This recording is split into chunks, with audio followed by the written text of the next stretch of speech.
E aí, torcedor rubro-negro, apaixonado pelo Flamengo como sempre, o seu canal de notícias do Flamengo, o mais querido Flamengo News, está chegando carregado de malotes estufados de notícias atualizadíssimas do nosso Mengão. Mas antes de tudo, se você ainda não é inscrito no canal, eu convido a você a apertar o botão de inscreva-se e amassar o like para que possamos atender ao seu anseio de saber tudo o que passa no Flamengo. Mengão foi do céu ao inferno em 2 rodadas, vamos ver o que falaram do mais querido. Créditos ESPN Brasil, Grupo Disney. Sim, ele jogou as fichas. Joguei. Os 3 que ele jogou no Madureira, ele não ia ganhar nada, porque ele jogou mais no Flamengo, ele não ia recolher nada, não ia ter nenhum fruto com isso. 7x3, 10x0 não é a mesma coisa. Quem apostou 10x0? 10x0. Você apostou no Flamengo e muito. E muito. É, você foi no Flamengo. Você não assistiu a estreia do Madureira. Você está tentando capitalizar, um acerto que você não teve. Você não disse que o Madureira ia encrencar, ia empatar, que o Flamengo não ia ganhar. Quem aposta em 7x3 não aposta em 0x0. Eu acho que o torcedor rubro-negro... Mas eu dei a chance pro Madureira. Exatamente. Ele quer saber a nossa análise sobre o empate em Cariacica. Eu acho que está muito, nesse momento, centralizado. Acertei, errei. Isso não vem ao caso. Isso aí mexe com a nossa vaidade. Eu acertei. O Fã quer saber sobre o jogo. Eu acertei. Acertou? Acertei. Não. Vou te contar um negócio. O Fã de Esporte gosta de falar que a gente errou. Ele adora. Eu acertei. Mais que sobre o jogo. Eu acertei. Vamos ver a explicação do William, porque ele falou 10x0. Ele falou 10x0. Mas eu acertei. 10 fichas a 0. 10x0, tu não dá opção nenhuma pro Madureira. Faz um favor, mostra aí. Mostra aí se eu acertei ou não acertei. Mostra aí. Vamos ver. Rebobina a fita. Tem alguma dúvida que esse time vai ganhar do Madureira? Não é questão de dúvida, William. É que você falou de uma maneira, um 10x0 assim, que parece que não precisa ter jogo. É convicção. E precisa ter o jogo. Precisa ter o jogo e, na minha convicção, vitória do Flamengo all in. Que é all-in? 10 fichas no Flamengo. Tá bom. Mas não tem chance do Madureira ganhar? Eu acho que não. Nenhuma. Você viveu nesse estado. Em 1000 jogos, nenhum. Em 1000 jogos, pra eles, em relação ao sistema. O Flamengo ganhará 999 e vai ter um empate. Contra o sistema. Pra mim é 9x1. 9x1, pronto, mas também é um número respeitável. Pô, em respeito ao futebol. Ô, William, só dá um mas tchau. eu vou dar o win. Dá um tchau agora que tá passando esse vídeo no vestiário do Madureira. Aí, ó, que o professor pegou vocês do Madureira aí, atenção, colocar aí na preleção. Conta pra ele, hein? Na preleção, eu dei all-in pro Flamengo, hein? Eu dei all-in pro Flamengo. Percebam o contexto. Porque jogador de futebol reclama de nós, jornalistas, porque a gente extrai um trecho do que o cara falou e quer faturar em cima. Agora é o contexto. Como dizer, o contexto. Primeiro, ele falou assim... Não tem nenhuma chance do Madureira ganhar do Flamengo. Eu falei assim, não, nenhuma chance de ganhar. Ganhou? Não. Não ganhou. Depois o Praz me pergunta, em 1000 jogos, o Flamengo não vai, o Madureira não vai ganhar nenhum? Eu falei, não, vai ser 999 vitórias do Flamengo e um empate. O que aconteceu ontem? Empate. O empate Tá dos aí o 1000 negócio, jogos. você quer? Puxa é a vida. casa decimal. Não, você cravou. Quando ele deu 9.99999, ele arredondou para 10. O papo tá ficando muito rebuscado pro meu por gosto. favor, vamos ouvir agora o Vitor Pereira. Pra gente explicar esse empate ontem foi boa. Errei? Gostei. Não, empatou. Tem que botar no regulamento. Quantas casas decimais depois da vírgula? Isso é importante. Novo regulamento, o Praz é que vai cuidar. Vamos com o Vitor Pereira. O prato é ruim. Ele é pintado ali com tinta, como qualquer lugar, 9,5. Eu perguntei, esse é o das 9,5 mesmo, né? Tá indo pro Porto ele. Você tá cego? Não é uma grosseria. A gente entende que ele... Fui estás cego? Não estás a ver? Estás cego? Tipo, não é uma grosseria. É o jeito. Só que nós estamos acostumados a outra cultura. E tem muito disso. Em entrevista do Abel, ele demorou um pouco a entender. Tem muito disso em entrevista do Vitor. Tem muito. Não exatamente como a calça do Fernando Praz. Mas ficou boa. Ficou boa. Mas eu entendo quando ele fala que não necessariamente ele quis aquele termo ali para o estourado, tipo, vai ter uma ruptura muscular na semana que vem. Mas é algo mais... Temos que estar atentos. Vamos ficar com esse recado, que é melhor que os outros exemplos que a gente citou. Então, ele já adiantou que contra o Nova Iguaçu, time titular. E depois começa a desacelerar. Isso. Contra o Bangu. Reserveira. Porque aí é pré-jogo contra o Palmeiras.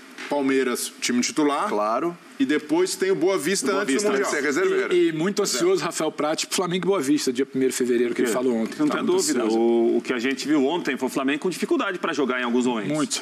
Muito. Até um Flamengo me pareceu lento no primeiro tempo. Eu não sei o quanto a lentidão tem alguma ligação com um time possivelmente desgastado nesse começo de ano.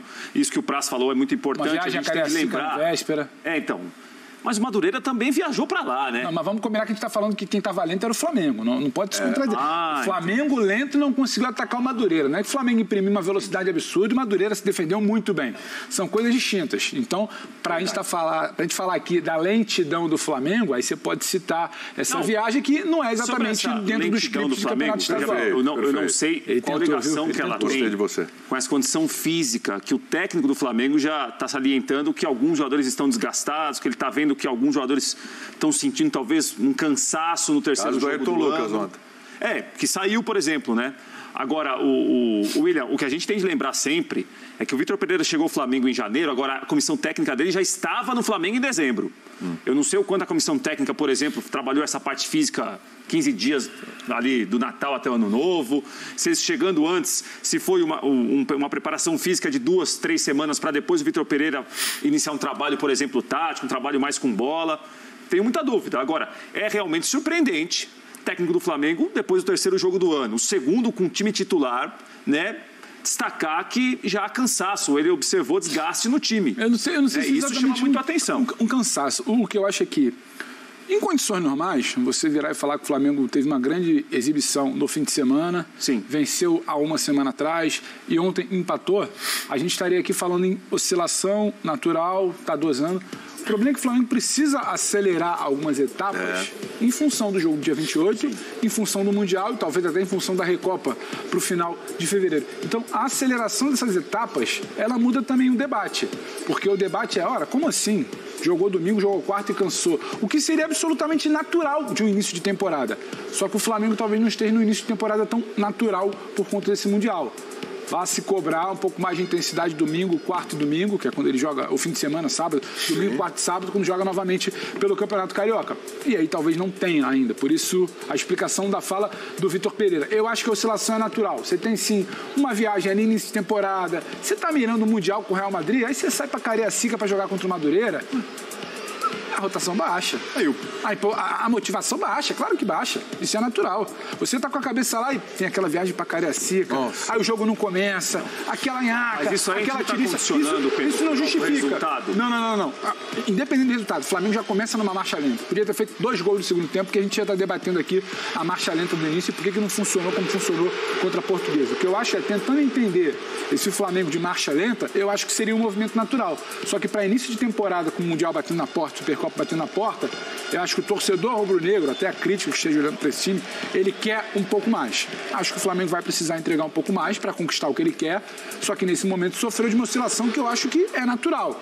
A gente pode debater o funcionamento de Gabriel com o Pedro ontem, movimentação do Arrascaeta, que eu nem achei dos piores, sabe? O que não funcionou na saída de bola, eu acho que tem muito mais a ver com uma apatia do que com uma Madureira que sufocou, acharam um caminho para bloquear o Flamengo. Não vi assim ontem. Acho que muito mais passou pela passividade do Flamengo do que exatamente algo que alguém bloqueou. É natural, só que no começo de temporada com Supercopa e Mundial ali na frente, vai todo mundo estar querendo um pouco mais, como foi o Palmeiras no ano passado. Cobrava-se uma aceleração no início de temporada que não seria natural. Mas o planejamento do Vitor Pereira talvez não seja colocar o Flamengo com intensidade 100%, nem mesmo contra o Palmeiras. É mirando o Mundial. E pensando nisso, nesse caminho, para mim faz parte desse contexto jogar como o Flamengo jogou, ter um jogo ruim. Ali é uma atuação muito pelo individual.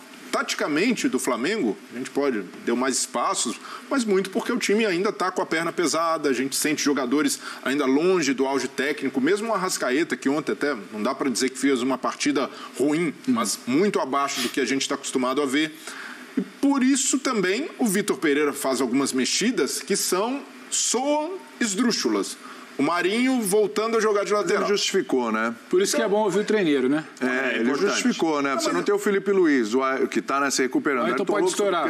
Pode estourar. Mas mesmo justificando, é um barulho desproporcional. Aí, mas pra que o Marinho? Já foi testado lá pelo Paulo Souza. Podia ter colocado 3 zagueiros. De fato, porque ontem, Breler, sabe o que eu senti? Teve o torcedor do Flamengo Gato escaldado tem medo de água fria, né? É torcedor do Flamengo, né? Olhou, lembrou do Paulo Souza. Não, lembrou. Mas ele precisa entender o contexto. Lembrou, claro. Aí vem o contexto. Aí vem outra história. É a nossa parte aqui também. Começava o jogo com o Marinho. Deu um... de novo, não. No caso do Vitor Diferente. No caso do Vitor Pereira, o Marinho não foi nem um teste de segundo tempo. Não, o Vitor Pereira... Solução de momento rápido. Eu imagino que não imagina usar o Marinho como lateral esquerdo, como ala.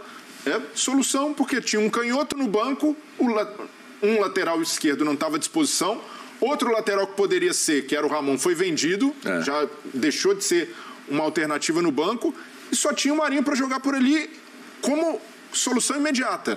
Agora... O problema não foi o Marinho ali, né? Se ele a questão da intensidade, teve uma série de coisas. O Marinho ali na lateral. O Marinho foi a cereja do bolo do jogo.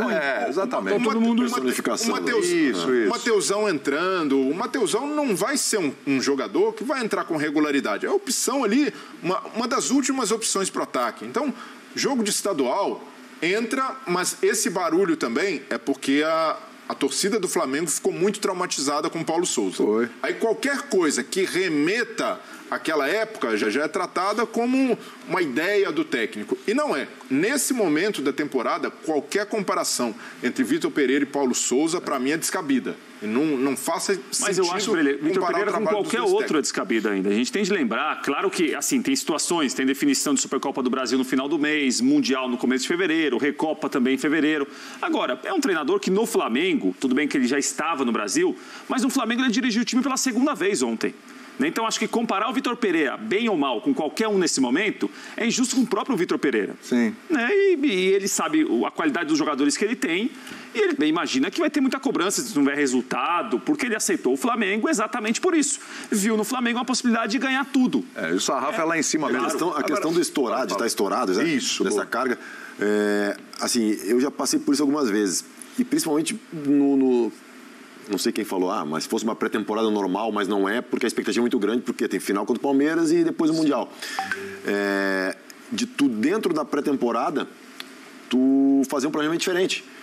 E às vezes, não por falta de respeito, não tratar esse jogo contra o Madureira como o objetivo principal da semana, que normalmente tu faz a tua programação, tu modela ela de acordo para chegar a 100% no jogo. De repente, a programação do Flamengo não passou por chegar a 100% nesse jogo. Sim. Ela priorizou algumas questões táticas, técnicas e físicas de treinamento para poder, de repente, abrir mão de um certo desempenho, performance nesse jogo, mas para ganhar lá na frente. Então pode ter sido uma parte do planejamento, não por menosprezar o adversário, mas pelo contexto todo da final contra o Palmeiras, do Mundial, de ter que fazer escolhas. E a escolha foi, de repente, priorizar algumas coisas que poderiam ser treinadas agora e que não poderiam ser treinadas para frente. E faria sentido, que é você ter uma semana de uma aceleração, de uma evolução e um pico de fim de semana. Uma semana cheia, passada, né? E aí um coletivo. E agora você tem um sábado. E o sábado talvez possa ser um pouco esse pico de atitude. Mas isso entra... O Breler falou uma coisa aqui que me chamou a atenção. Que o torcedor também não quer saber isso no final da jogo. Lógico, exatamente. O time não ganha. Ele lotou o estádio. Vê o Marinho na lateral, vê o Mateusão. Pô, que isso? Paulo Souza de novo. É isso, é o pensamento do torcedor. Tem um companheiro nosso que, por exemplo, tem um baita bom senso aqui nas discussões, etc. Mas ontem estava acompanhando o time dele e já estava pedindo a cabeça dos caras na segunda rodada. Isso é verdade. Já estava pedindo a cabeça de alguns atletas. Não que ele tenha muito bom senso no goleiro, mas é um cara mais ponderado. Mas ontem, segunda rodada, a versão dele torcedor é uma coisa ensandecida. Torcedor aí é relativo. Às vezes o cidadão está com alguma coisa acumulada, se for quem eu estou pensando, né? Não é de ontem. Ontem o cara só jogou e é o que já está viu aí? Daqui a pouco vai poder falar. Se entregou. Se for quem eu estou pensando. Claro, é quem todos nós estamos pensando aqui, inclusive. Está na redação hoje. Está na redação agora. Por um acaso ele veio parar aqui na bancada hoje. Pingou aqui. Caiu aqui na bancada. O Breler falou sobre assim, talvez não seja tão intenso contra o Palmeiras também. Vocês acham? Não, eu acho que vai ser intenso contra o Palmeiras. Acho que está o planejamento de recuperar. Está o planejamento que traz cita de onde vai ser esse momento alto ali da programação da semana. O Vitor está batendo na tecla desde a primeira entrevista que ele quer preparar o time para o jogo contra o Palmeiras. Ele está orando o jogo contra o Palmeiras. Tem o Mundial, mas ele quer esse jogo contra o Palmeiras. E acho que tem isso. Um time intenso contra a Portuguesa no fim de semana, um time aposto um pouco mais intenso nesse fim de semana agora, e aí vai dar uma lacuna, uma janela de uma semana para o jogo do Palmeiras também. Que é essa a preparação da semana cheia. Mais uma vez ele cita o Palmeiras. Acho que sim, acho que ele vai querer esse time intenso e o mais perto possível, porque não estará preparado, mas o mais perto possível do que ele considera ideal para janeiro contra o Palmeiras. Mas esse é o ponto. Depois também desacelera contra o Boa Vista e aí volta para o Mundial. Eu acho que o Palmeiras é um pico ali da preparação para ele. Não dá para medir intensidade contra o Palmeiras. Tem que ir... Mas uma coisa é menosprezar o adversário, né? É questão de fazer o planejamento dentro desse calendário maluco que o brasileiro tem que priorizar tudo. Não tem aonde que eu vou tomar pressão aqui? Aonde que o jogo é grande? Aonde que a coisa pega? É o jogo contra o Palmeiras. Aí depois é o Mundial. Porque entre o jogo contra o Palmeiras, jogue no limite que puder da intensidade que permite nesse momento da temporada. Depois o jogo contra o Idá Casablanca ou contra o Al Hilal, ele é quando mesmo? Dia 7 de fevereiro. Isso. O jogo contra o Palmeiras é dia 28. Isso. Sábado que vem. Sem ser sábado agora o outro. Mais de uma semana. Né? Mas tem a viagem ali no meio também. Tudo bem, mas dá para recuperar, né? Claro que dá. E tem processos, inclusive, durante a viagem de recuperação.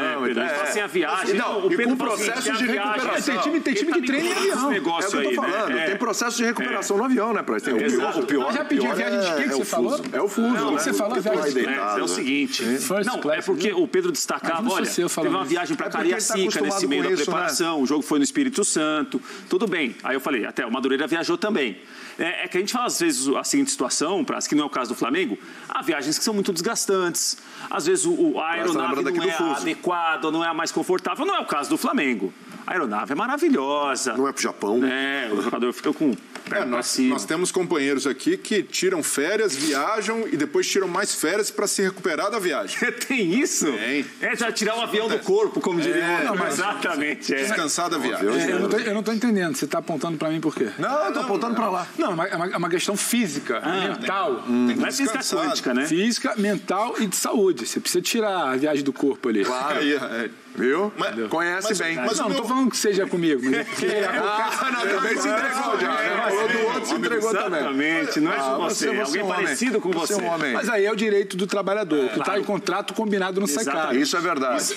Mas o meu ponto sobre chegar com a intensidade ideal contra o Palmeiras, mesmo que o Vitor Pereira queira, os torcedores rubro-negros, tem que chegar com o Palmeiras ali 100%, possivelmente a gente não vai ver a melhor versão do Flamengo nesse jogo.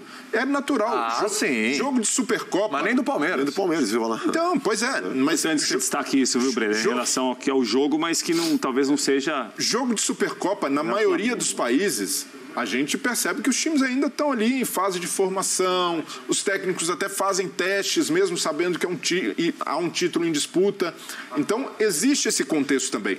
Não deixa de ser um jogo de estar quase dentro de uma pré-temporada. Se houvesse pré-temporada no Brasil, a gente falaria... Sim, o jogo de abertura. Vamos esperar algo mais. Mas como não existe, faz parte desse início. E para o Flamengo é mais importante chegar aos 100% no Mundial do que contra o Palmeiras. Sim. Sabendo que existe rivalidade, sabendo que é um jogo que vale taça. Minha opinião é a seguinte... Papo reto, em 2 partidas não tem como saber o andar da carruagem, agora em no máximo 6 dá pra saber. Difícil querer colocar mérito no Campeonato Carioca, quando tem competições muito mais atraentes em termos de verba e prestígio. É lógico que queremos sempre ver o Mengão massacrar, mas sinceramente para mim, o jogo da Supercopa pode ser um norte ou um alerta. Sabemos que sim ou sim o Flamengo quer de qualquer jeito o Mundial. Esse sim, é o título que é o maior desejo do clube e da nação pela importância e pelo tempo que não ganhamos essa taça. Até a próxima!